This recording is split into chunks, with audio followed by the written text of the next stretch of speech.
कुछ सेंटेंस ऐसे होते हैं जो हम सुबह शाम तक डेली बोलते हैं, right, and we are not getting at the time of speaking कि हमें उसको कैसे बोलना चाहिए। जैसे मान लीजिए ये सेंटेंस है कि खाना बन रहा है।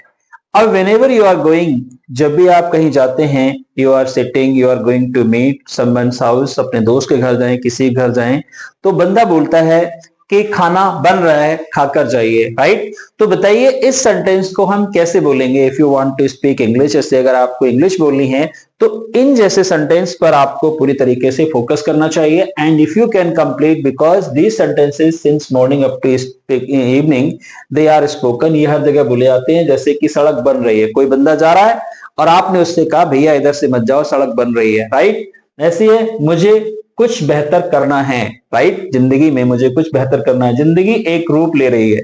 तो बताओ भाई Paras, I would like to complete this sentence. Sentence को हम कैसे बनाएंगे कि खाना बन रहा है,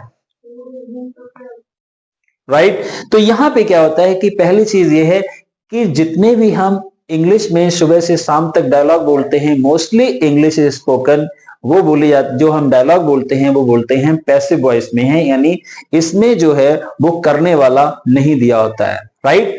और जो भी आप बोलते हैं, जैसे मान लो आपने कहा कि चाय बन रही है, खाना बन रहा है, सड़क बन रही है। अब इसमें कोई बंदा ही है, सड़क अपने आप तो बन नहीं रही, जो मजदूर बना रहे हैं, लेकिन हमने उनका जिक्र तो किया नहीं कि मजदूर सड़क बना रहे हैं, हमने डायरेक्ट ये बोला कि सड़क बन रही है। ऐसी चाय बन रही है, who is preparing tea, कौन चाय बना रहा है, we have no idea, mother is preparing, sister is preparing, bhabi is preparing, maid is preparing, who is preparing, we are not thinking about that, we are focusing only on that, हम केवल इस चीज पे focus कर रहे हैं कि चाय बन रही है, सड़क बन रही है, खाना बन रहा है, राइट।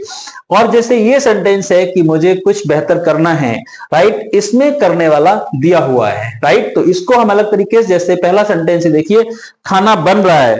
अगर ये बनाए कि खाना बन रहा है तो हम सबसे पहले इसमें क्या लेंगे, फूड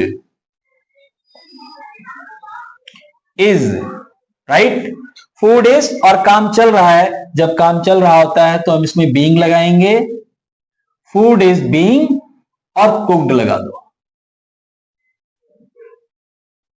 राइट। क्या बोलेंगे, फूड इज बीइंग कुक्ड, यानी खाना बन रहा है। इसी तरीके से मान लो अगर कोई बंदा ये कहता है कि चाय बन रही है, तो आप क्या बोलेंगे, T is being prepared, right, फिर कुक्ड नहीं बोलेंगे, ओके।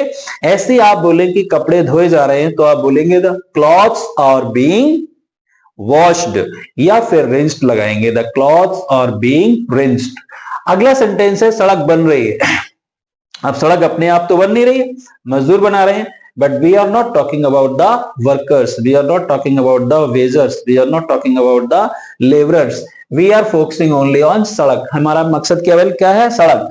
तो आप यहां पर बोलेंगे the road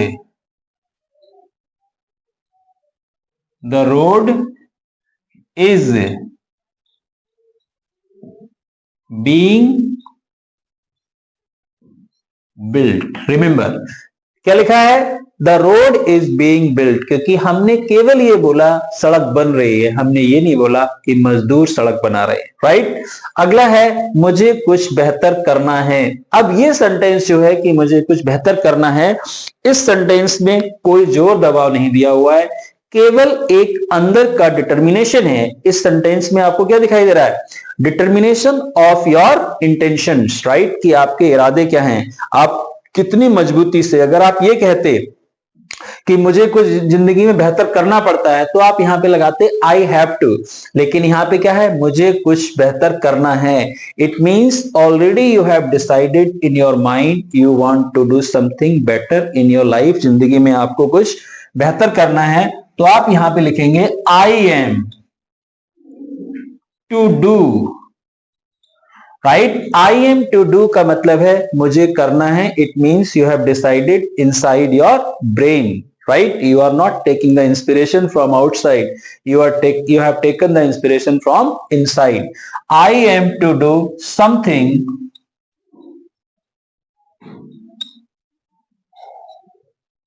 better in life, right.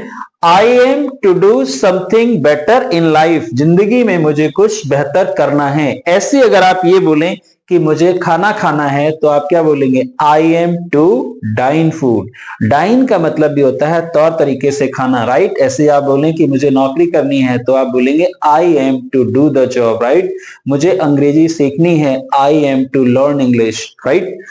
ऐसे ये जिंदगी एक रूप ले रही है। अब here there is not given any kind of subject, यहाँ पे जो सब्जेक्ट है, जो डूअर है, वो दिया हुआ नहीं है। जिंदगी एक रूप ले रही है, तो आप सबसे पहले क्या लिखेंगे? Life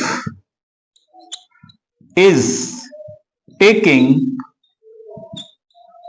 a shape. Life is taking a shape, क्योंकि यहां पे जिंदगी जो है वो खुद ही एक काम कर रही है, खुद ही एक रूप ले रही है।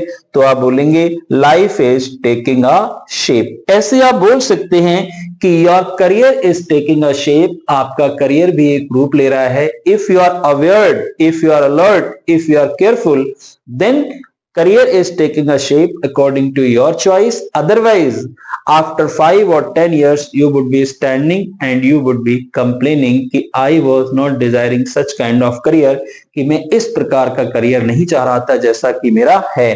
तो ये सेंटेंसेस जो मैंने अभी आपके साथ डिस्कस किए हैं, all these sentences we speak since morning up to evening, सुबह से शाम तक हम इनको बोलते हैं। But most of the time you commit the mistake, आप गलती कर देते हैं, because you are not finding the correct way how to form these sentences, how to complete these sentences, right? तो रिमेंबर, आप इनको देखिए और समझिए। ओके